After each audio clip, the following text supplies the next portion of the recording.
Shut it down. Shut it down. Get rid of it. Ladies and gentlemen, welcome to the worst I idea. said get rid of it. Welcome to the worst idea of all time. My name is Tim Batt. My name is Guy Montgomery. And we have just watched Grown Ups 2 for the 52nd time. Okay. We got a lot to get through, so please hold your applause. For those of you who are joining us on the internet, we're coming to you live from a real hub here in Los Angeles, California. This is the CineFamily on Fairfax and 3rd.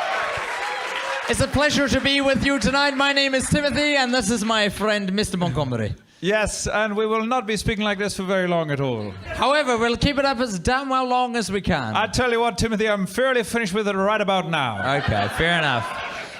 So this is probably a good time to tell you at the end of the podcast that, guess what, everybody? We're from Sony Pictures, marketing and publicity. Oh! And on behalf of all of us at Sony Pictures, I'd like to say, gotcha! Yeah. Welcome to the second cinema release of Grown Ups 2. We're going to be rolling it out through the entire world. Why do you think there are cameras here? We're filming you sons of bitches, all right? Yeah. You're a test audience and you like what we've got. We're working on a second edit. We wanted to see which cakes flied and which one sunk. It turns out they're all fitters. What we have built is potentially the funniest goddamn movie of all time.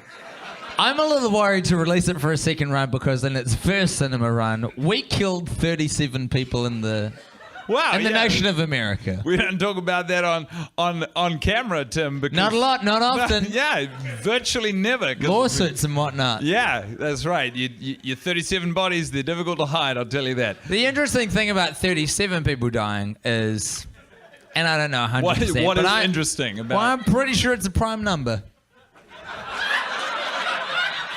No one's corrected you, so I think you're onto something, Tim. Yeah? That's the largest prime number mass killing in cinema history. That's the power of Grown Ups 2. Yeah, a lot of people said you couldn't top 2. Guess what, idiots? All right. Listen, fool, listening. It's Guy and I speaking to you. It's Timbo here. I've got the radio experience. I've got the silky smooth voice. And over here you got Monty, versatile and excited to be here. Welcome to the Worst Idea of All Time podcast. Bloody good to have you. The number, 1-800 Worst Idea of All Time. The fax, 1-900 Worst Idea of All Time. The email, worst at ideaofalltime.AOL. .aol.podcast. If you guys want tickets to see Dixie's Midnight Runners this weekend, you're shit out of luck. But I'll tell you what, REO Speedwagon in your lounge, it's up for grabs. .com is our website. We're doing a lot of fucking around, but the simple truth is, Monty, we fucking did it, dude. High five. 1 year of Grown Ups 2. Thank you. I couldn't be more delighted to see the ass end of this film. I'm like, there's a real, genuine, chemical feeling of elation floating around my brain right now that I am struggling to articulate in a human language. What you are feeling is the weight of... Can I try Spanish? Muy bueno. Muy bueno. Very good. That is a sort of an abridged version of how I was going to describe your feeling. But what it does really boil down to at this point, and I can speak from experience, Tim, is muy bueno, which for the unfamiliar in the audience is Spanish for is okay, I think. You're so astute and so good at languages, Monty. Do you know what I'm going to do? Dive right in. Oh, I need to keep track of how long we're talking as well. Tim bought a new watch. He doesn't need to keep track. It really doesn't matter. He just wants you to know about it. I've got a watch that's got all the buttons on it. It's got a calculator into it and shit, but I'm just not quite used to it yet. Did you buy that in the past? Like really far back in the past? Oh, who'll be like... Oh, wait, that's the calculator bit. Stopwatch. It's cool. It's easy to use too, right? It's just like a real basic layout. It's so much easier than these pesky smartphones we keep getting dealt. So the first thing we've got to address is all of the things we've got to address. And the first one I think a great time to start is right now, Tim. Wow. I want to kick off with Shining Light. I think this is a great time to start the podcast. So, do you want me to take the lead on this one? I don't want to talk about it. Okay. My shining light for the 50-second viewing consists of 4 words. Whoa! Chris Rock Cargo Pants. I never noticed it before, but that dude is rocking some straight up desert camel coloured cargo pants, full length. They're not 3/4, they're not zip-offs. They are the real fucking deal. Guy is doing a reasonably industrial job. He's got to stay practical. He's got to hold things. He's got to hold different things in different pockets. And there's the what beauty of provides cargos? more options than a pair of cargo pants? Fucking nothing. That's Legitimately, cargo pants are... If you've got things you got to carry, and for some reason it's got to be in your pants and not in your hands, cargos are your number one choice. In fact, I feel like as good as Chris Rock is at stand-up and acting, which we didn't really see on display in the movie, but I've seen in others, I feel like if we had Chris Rock cargo pants, not only is it a great hashtag, but I feel like it's an even better company. I would buy those pants. Those are trousers I'm shelling out for. Unless you trademark this tomorrow, Tim, you've just given away $1 million. So congratulations. I do friend. it all the time. There's no off position to the Genius Switch. You know, the big sales pitch on the cargo pants is how many hands do you have, Tim? Look, I'm just a man. I have but those hands. That's right. All right. So imagine if hands were pockets, right? And a regular pair of pants, how many hands do they have? Wait, you've already lost me.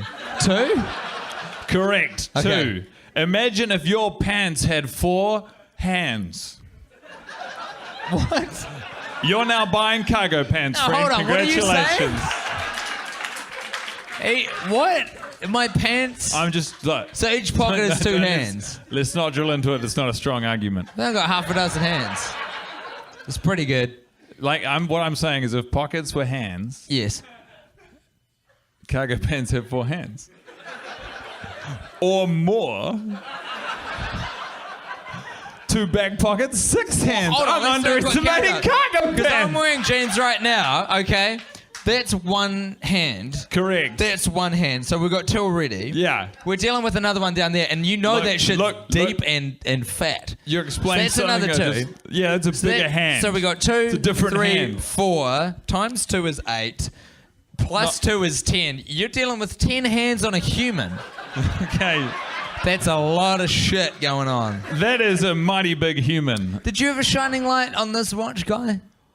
I'm pretty sure I told you to remind me of several.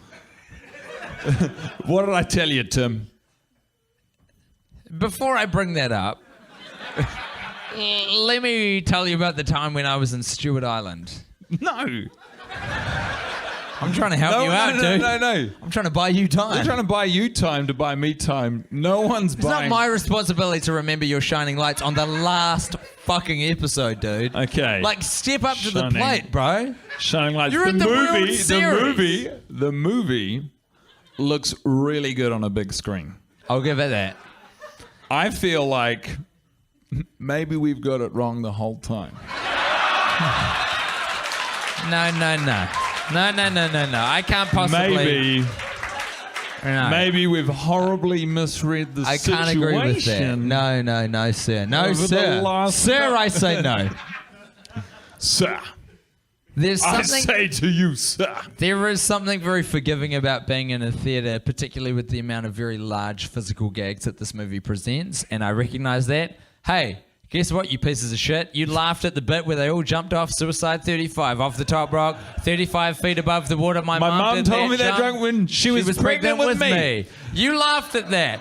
4 grown comedic men jumping off a cliff into water, injuring themselves significantly, predominantly in the genitalia. You guys loved it. And we loved it too the first time we saw it. Yeah, I was going to stick up for them. I think that's pretty funny almost the whole way through. Like It's a good physical gag. It's funny That's my watching it with point. this many people. Yeah, there are some jokes that you hear and you've got weighted expectations on them. I was relieved to hear people laughing at the Suicide 35 stuff. There was some interesting points where you guys... Do you know what? This has turned into a magnifying glass on you. You thought it was going to be a Q&A against Tim and Monty. Weird, man. Guess what, LA? You guys We're here to fuck your shit up. You guys got some problems? We'd like to talk about them. Here's one. I had to get some quarters today to do my laundry. I had to go to a goddamn bank. What is up with your racial segregation, LA? I hate to get too real with you on the last episode.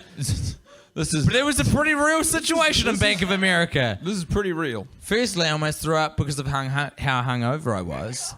And that's semi-relevant to the point, by which I mean not at all. We should probably move forward from this anecdote. I don't think it relates You're to good at the reading the movie. room, Tim, and I've always said that about you. All right. You got a real sense for how everyone's doing. That's you. Here's Tim in a room. Yeah, I can feel that. It's a real room full of real people. Well, I mean... This is different for us. You got to be aware of that. The weird thing is that somewhere in the distance I can hear there's a lot of gears. It's like a small truck or a bus or something. Nope, you can't hear that. I can hear it. No, hold on. Shh, everyone shut up for a second. Shh, shut up, guy.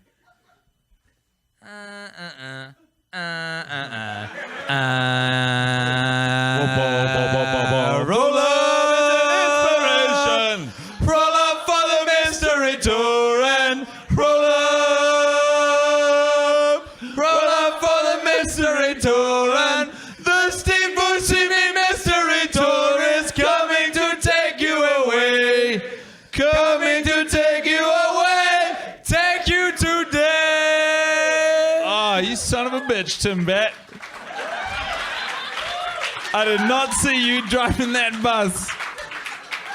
I'm in the front seat, man. Okay, here we go. Here it is. Here we're at. I'm going to pass it over to you. Okay, so this is where we're at. We're at the driver's test, as you all saw. I mean, how many of you have seen a driver's this scene before in the movie? How many of you know what we're talking about? Make some noise. Who just found out what it looks like when Steve Buscemi explains what's wrong with him? Make some noise. That time. Well, I'm not wasting time. I'm just excited for these people. For your audience, Montgomery. I'm working my tail off up here. Right. Doesn't look like much, but I'm not hearing it. Sweating jokes up here, all right? Okay.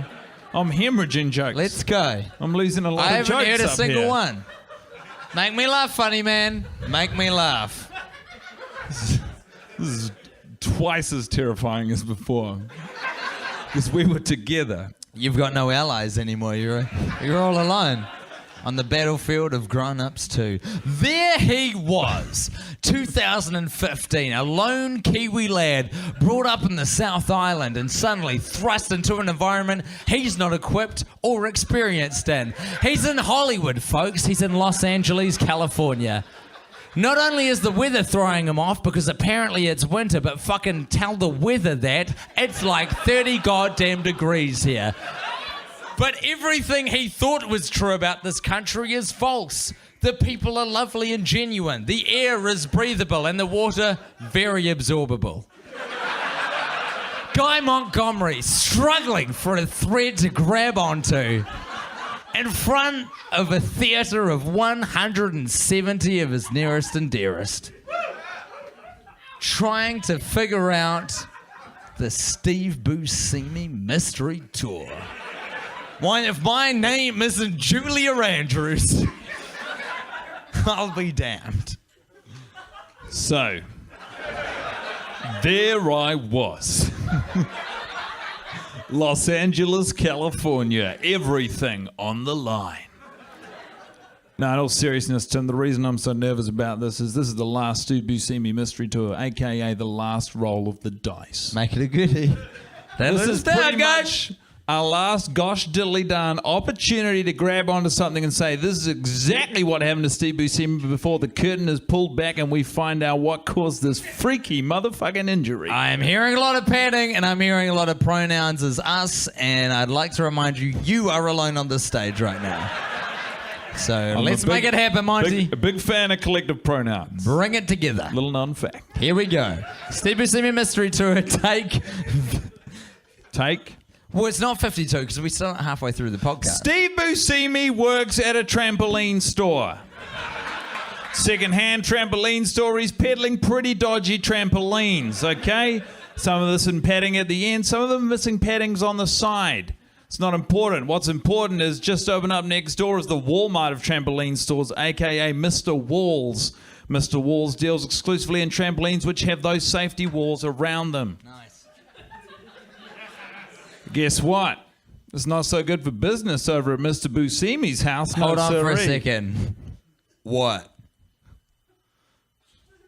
Well, that's not so good for business over at old Buscemi's house. That's what I'd heard. Yeah. I told you just before. Pretty much what's happened here is Steve Buscemi is involved in a last gasp, absolutely desperate sales pitch to a wealthy family who have just moved into the neighborhood. Okay, we've got a lot happening so far. I think I'm there. Yep, let's keep going. Are you with me? Because you feel- asked a well, lot of okay, me, so- and if you can't keep up with the details, I don't know what to do. Steve Buscemi's got a trampoline company, but specifically the kind that has the Second-hand trampolines, idiot. Oh, second-hand. Okay, right, all right. Okay, And their family's don't worry. approach. Okay. You'll catch up. Listen back to it. Hit it up. Here we go. So pretty much what's happened is Steve Buscemi's house is going into foreclosure. The whole business is shutting down very unless he dark. can sell this one trampoline. Family Like is- one specific trampoline or a model of trampoline? it's just one. He's just got to sell a trampoline. Oh, like he just okay. Like the ultimate. He's tip. old Gil. Yeah, it's Old Gil. Steve Buscemi is played by Old Gil. That's a Simpsons reference. Go fuck yourself, Los Angeles. That was very funny. Please continue. Oh boy! If I don't, if I don't sell this trampoline, I guess I'm going to lose my children. That's not a very good Old Gil. It's in the ballpark. So anyway, pretty much what happens is Steve Buscemi gets so involved in the sales pitch, he climbs aboard the trampoline, starts bouncing around saying, hey, look what I can do. He does a sit jump into a front flop, into a back flop onto his feet. The family say, that's not bad. Steve Buscemi says, you ain't seen nothing yet. He clicks his fingers, can I the stop whole you there? AV Well, hold on. department blows up and, baby, you just ain't seen nothing yet. That's where I was hoping this was going. It was a very effective marketing tool. Very cool. Okay, love that. He was pulling out all the I'm stops. Lovett at it. Yeah.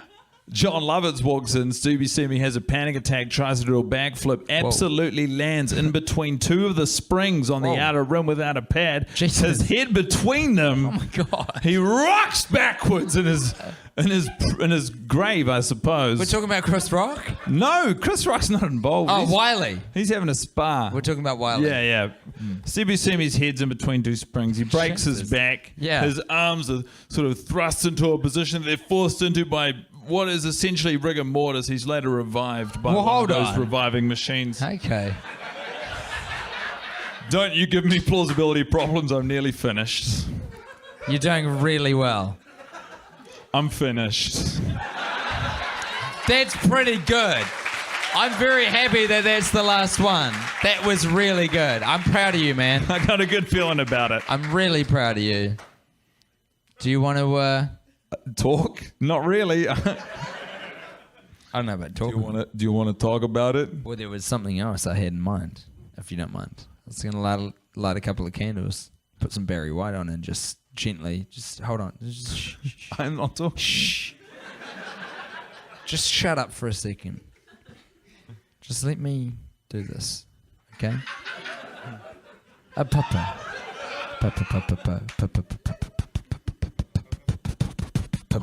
Are you kidding?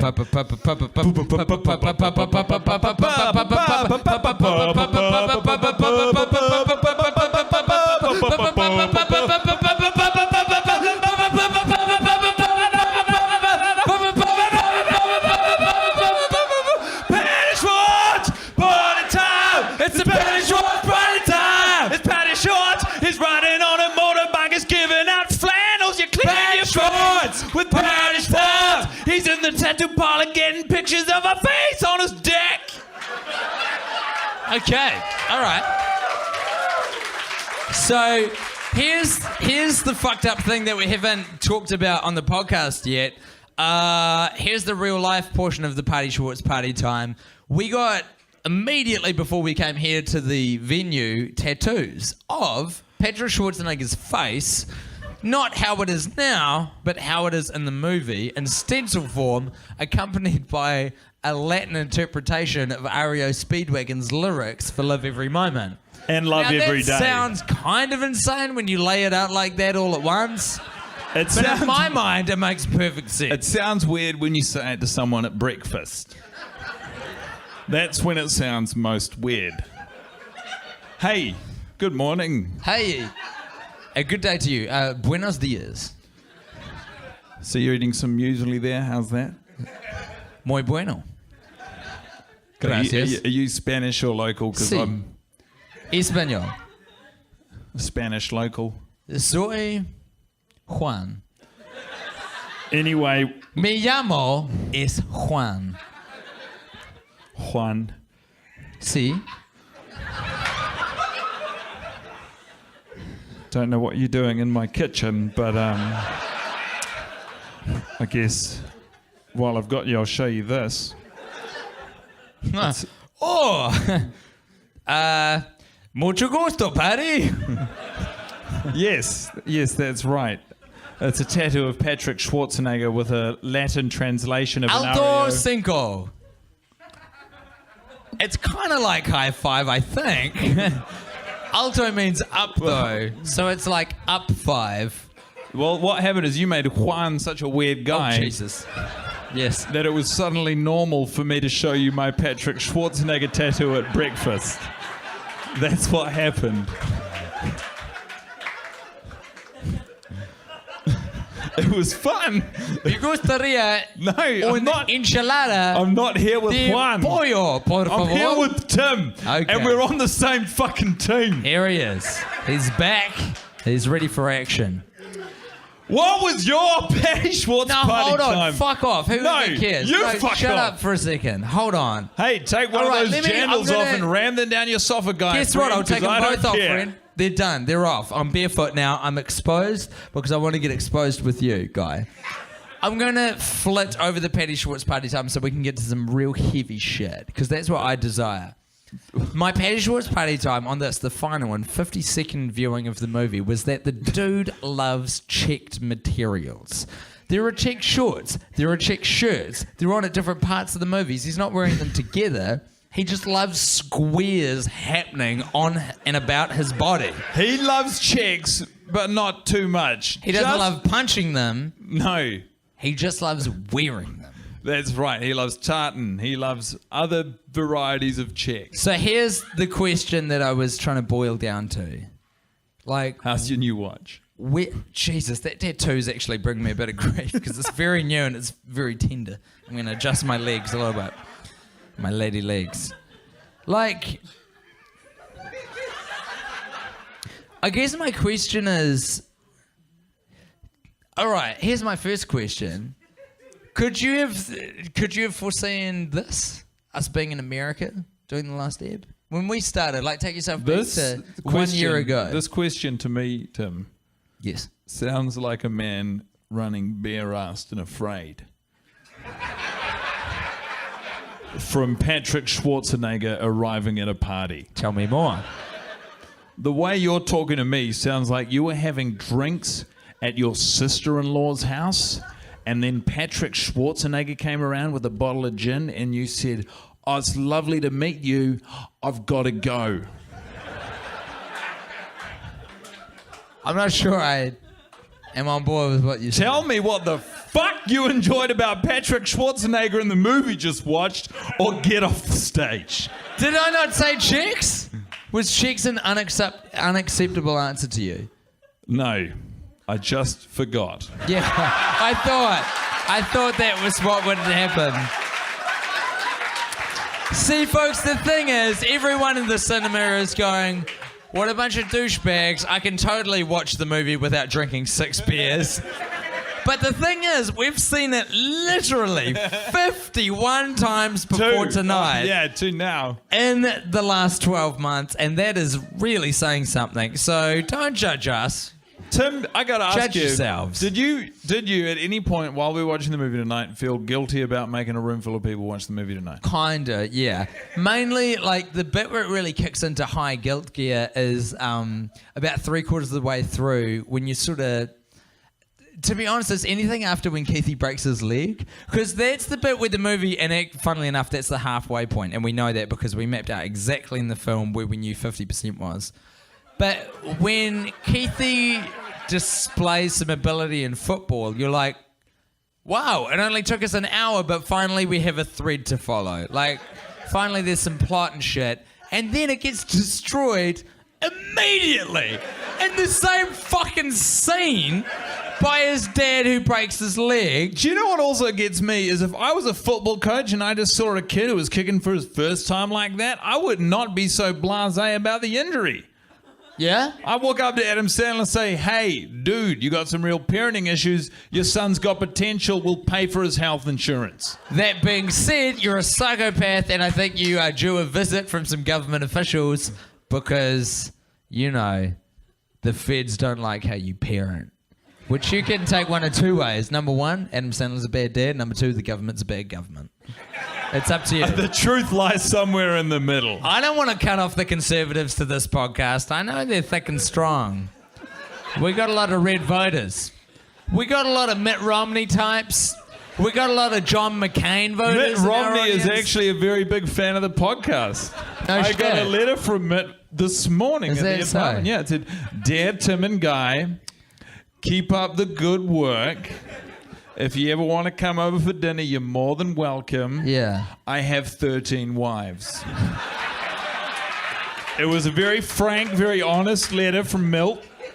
Or Mitt. I'll be honest with you, I didn't think you knew who Mitt Romney was, but you clearly have shown However yourself you to pronounce it. You're a better participant in American politics than I gave you credit He's for. not a bad guy. He's just an idiot.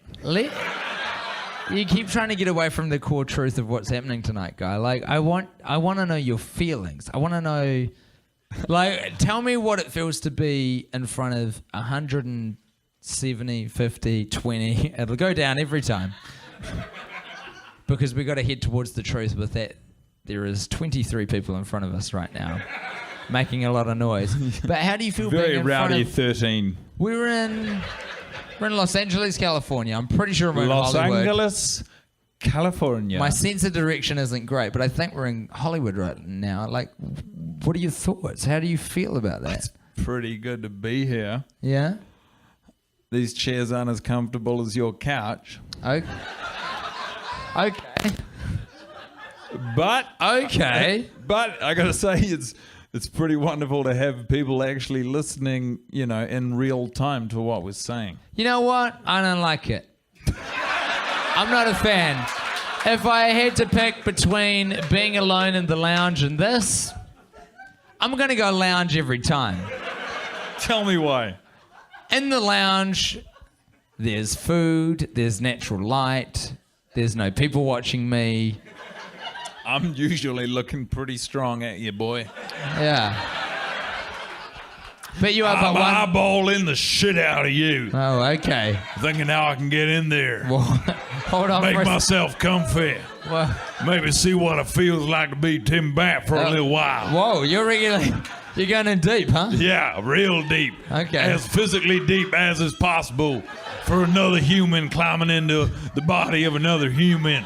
It's like comic book territory where you're taking over me, over my skin. Sorry, boy, what were you saying? You've really thrown me for a, well, depending on what country you're from, either a curveball or a six. It's a ball sport either way, and I'm very confused, slightly aroused. I prefer my lounge because there's couches there. You mentioned the chair thing. We just watched the movie in a couch. I know. I like the safety of biscuits being really close to me. And in America, You are aware a biscuit in America is a scone. It's a sweet scone, Yeah. but only in the We South. don't usually have sweet It's a cookie here. Okay. Okay, let me is it? rephrase. The thing is, when I'm at home, I know cookies are surrounding me, and that brings me a lot of joy. It's much more obvious And to like, me now. I'm freaking out right now because I can't see a single cookie on this. I see a DJ booth and I see a big screen behind us. I can't see a single cookie. I see potential. I see Blaze Pizza. That's an imitation of Patrick Schwarzenegger whenever he heard about Blaze Pizza. I don't know why we're talking about them now. We swore ourselves off those bastards. Can I talk about Sherry O'Terry real quick? Yeah, you can. Because I felt like in this particular watch, she really came out to play. I feel like Sherry O'Terry was here for keeps. She was playing marbles. Did you not? And she was losing marbles. She's I lost agree. her marbles. Sherry O'Terry's insane. But a good Sherry actor. O'Terry, I was actually, you were speaking about this earlier, I felt somewhat disappointed, I think, in the audience reaction to Sherry O'Terry's opening scene with Salma Hayek. I don't know what's been happening, the last year, but I do know that I've, for whatever reason, associated that scene with sort of laughter. It didn't happen tonight. Like, legitimately, that was probably the biggest scene in the movie before we got to the party scene, which, as we know, is a total throwaway. That whole third act we can write it off. Not the biggest scene. But the interaction between Salma Hayek and Terry O'Sherry, Yeah. the crowd And Siri here O'Meary. at CineFamily tonight on this, the 18th of February, the year of our Lord 2015, you didn't go for it. You were rats who smelt the cheese and went, I see what's happening here. Go fuck yourself. And I admire that about this crowd, but I also am confused by it because I thought that was a funny scene. I've lost your perspective, clearly, because I've seen the movie too many times. But I legitimately thought that Salma Hayek and Terry O'Sherry's pairing was good. I thought it was entertaining. It's too bad they cut all of Terry O'Sherry and Salma Hayek scenes from the movie, because I agree, I thought they really popped off. I thought they were good tonight, right? Yeah. Right? What I think, Tim, Yeah. is that we're in way over our heads here.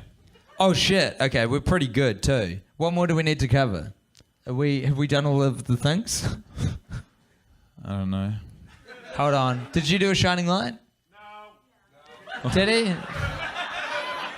This is so much better with a crowd because I don't have to rack my brain remembering.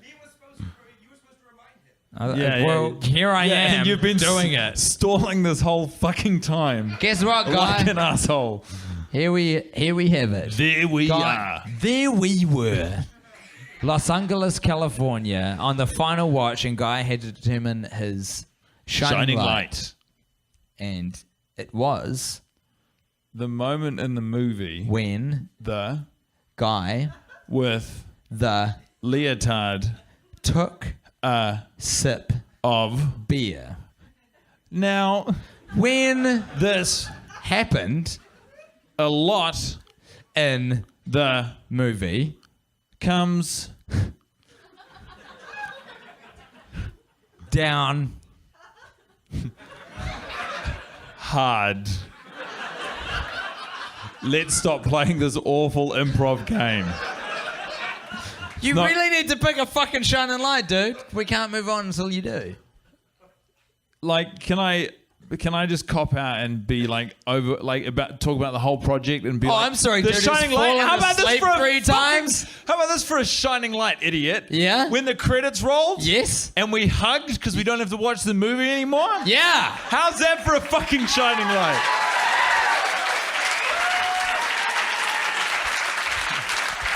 Fuck you!